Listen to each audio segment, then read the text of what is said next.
Hey there, everyone. Hello and welcome to the 6th day of Squatchmas.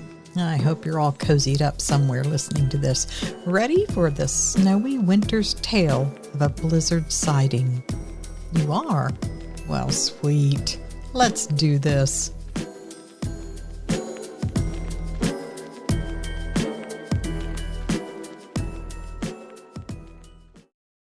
I remember it all as if it was yesterday, but it was 20 years ago. It was December 22nd, 2004. I was heading home to Findlay, Ohio. I left out of Pope Air Force Base in North Carolina early that morning.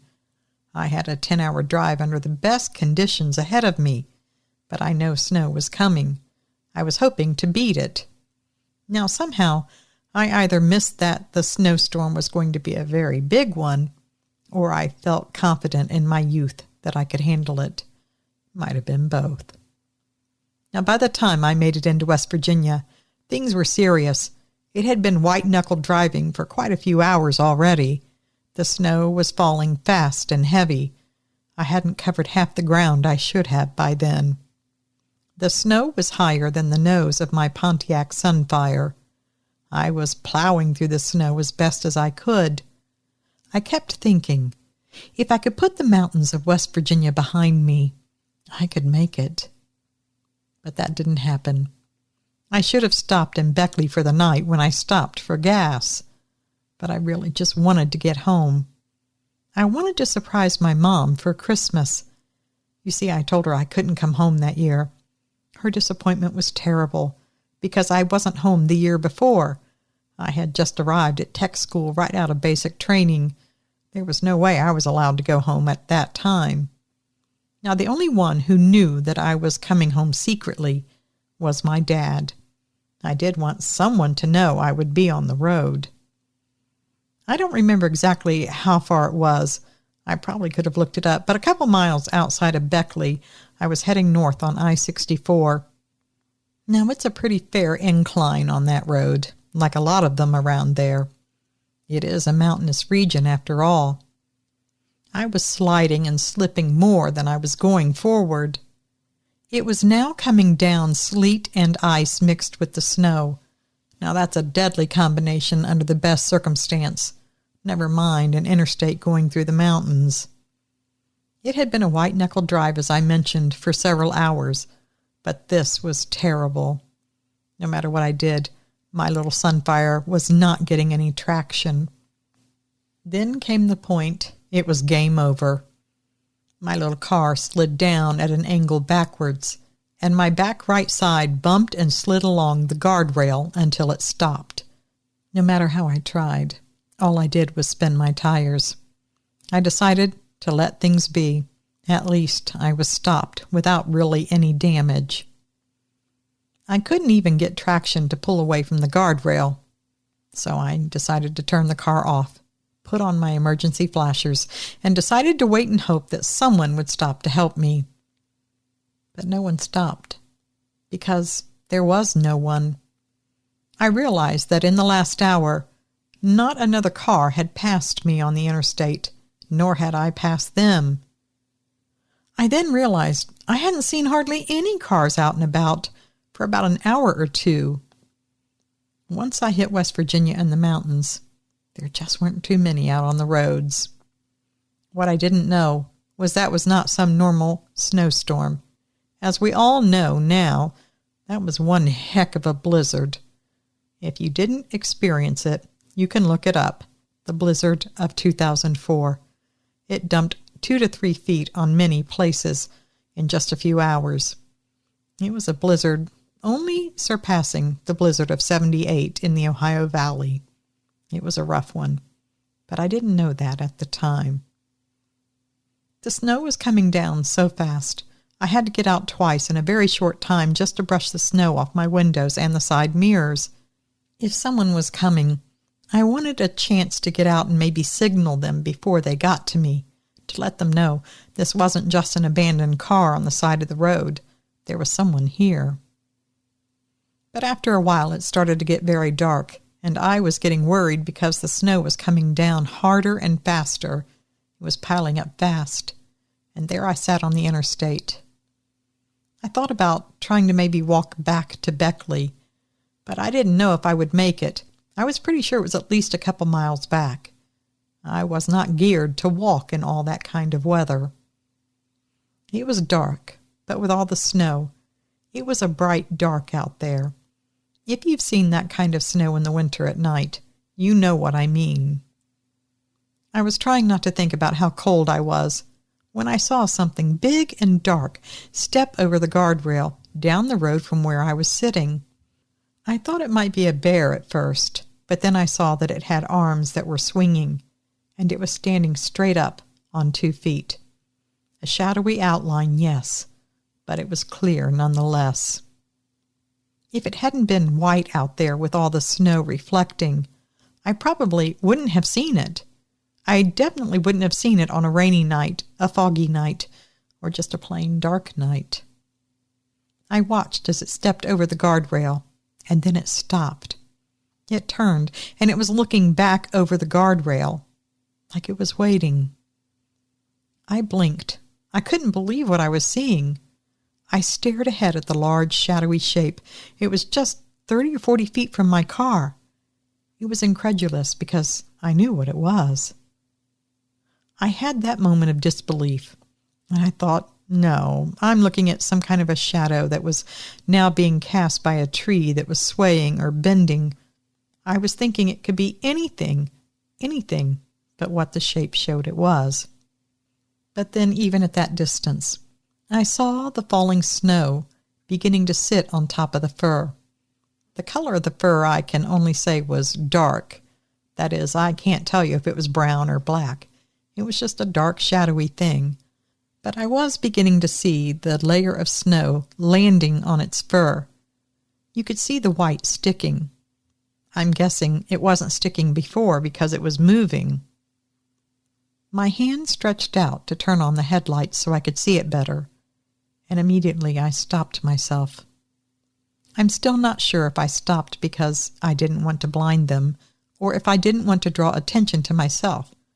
I mean, I was just sitting stranded in a car on a highway at night in the mountains of West Virginia, and I had no way to communicate or ask for help.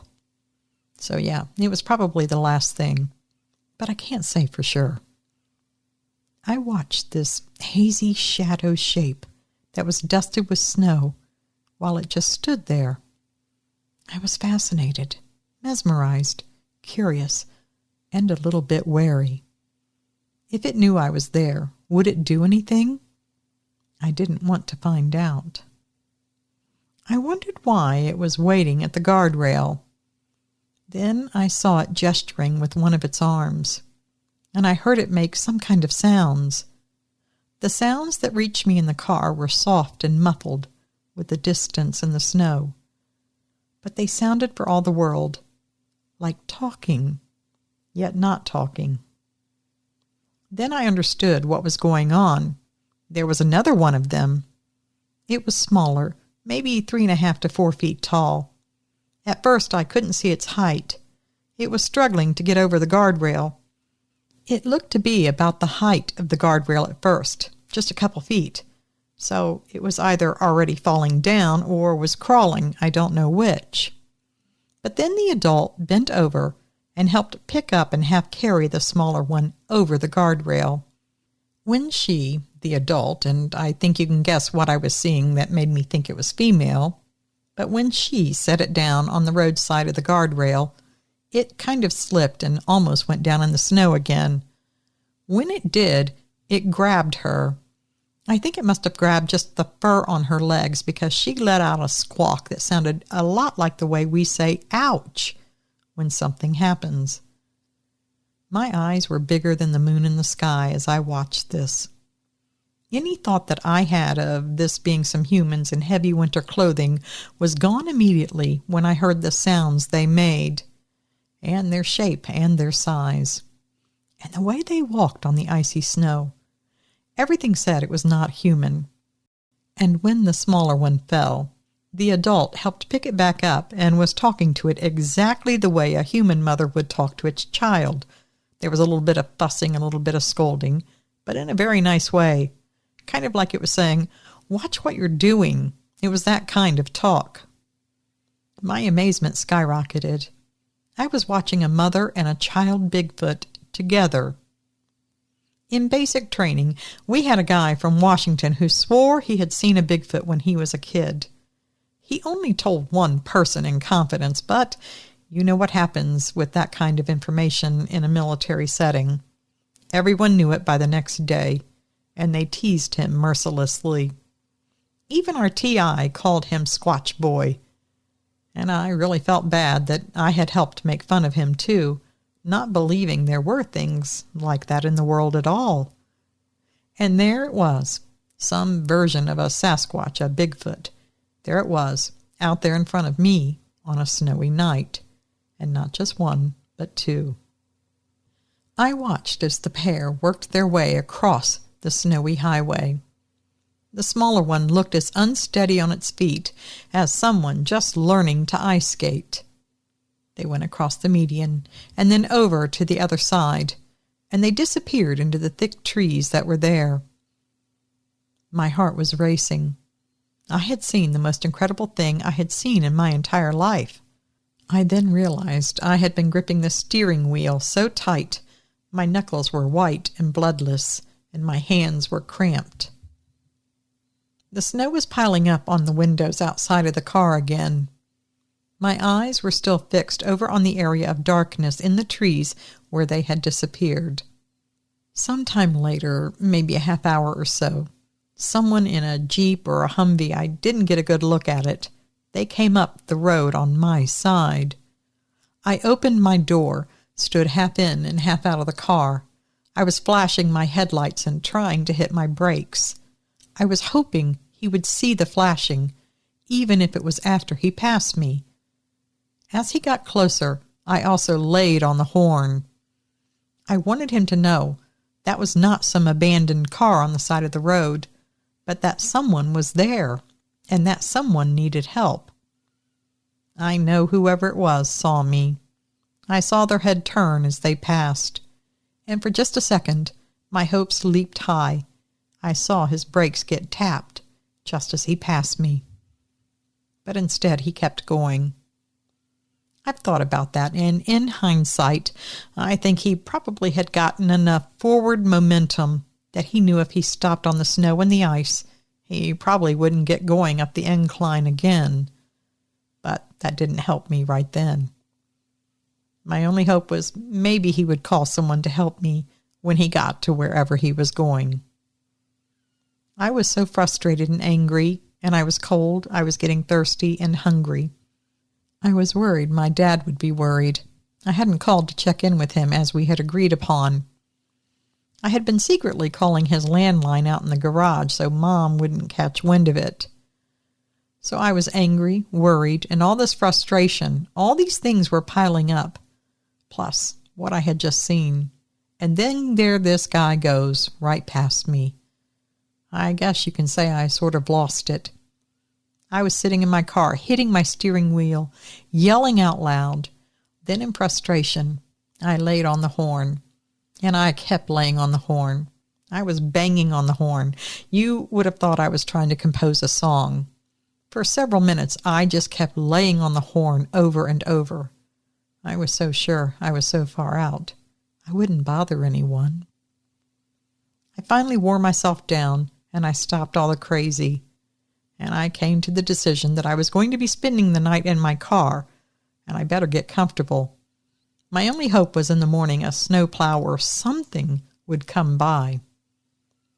It was maybe 20 or 30 minutes later, I don't know how long, I realized I was hearing some kind of a motor. I kept looking in my left side mirror, but I didn't see any headlights coming up the road at all. It also didn't sound like a car. Then I realized there was a headlight coming up on the passenger side of the car. I saw the glint of it in the passenger side mirror. It was slow and steady, but they were coming. I kept thinking, what in the world is that? Is that on the other side of the guardrail?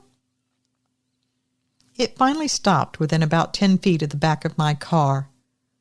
I got out perplexed, and then I saw it was something like a golf cart, but it was all covered, and it had a snow tractor set of treads on it.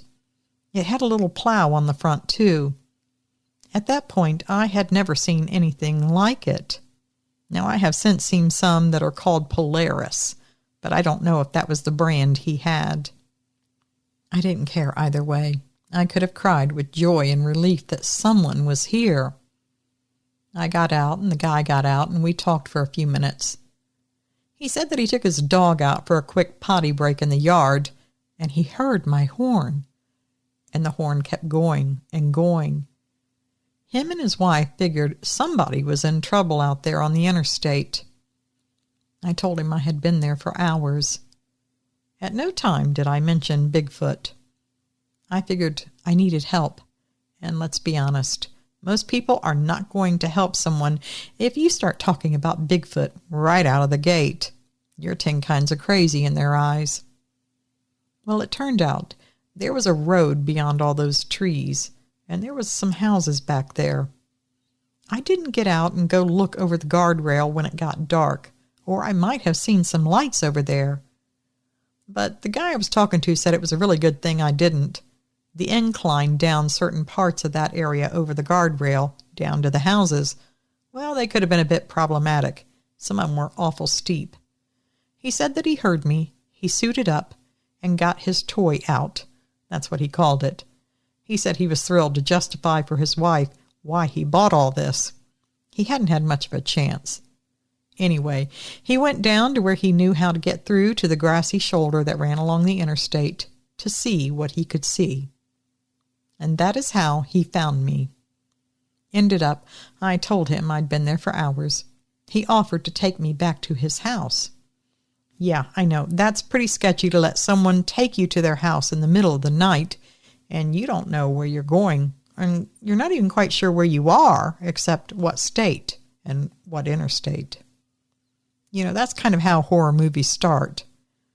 But I was really stuck. This guy told me he knew that the county people weren't going to be out that way anytime soon. I guess they were having trouble getting plow drivers. As soon as I told him I was trying to get home and that I was on leave from the military, he suddenly perked up and asked where and what branch. I told him.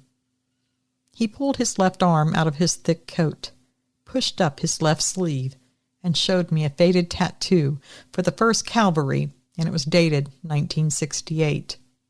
He was a Vietnam Army veteran. Now, I know that doesn't necessarily mean right away someone's trustworthy, but I just had a feeling about the guy, even before that. And my feeling wasn't wrong. Turned out he lived on Maxwell Road. His backyard went up almost to the trees along the interstate. He and his wife fed me, and they put me up in the guest room for the night. You know, people just don't do that as a rule, not unless you know them. I could have robbed them blind in the night. They could have slit my throat in the night and robbed me.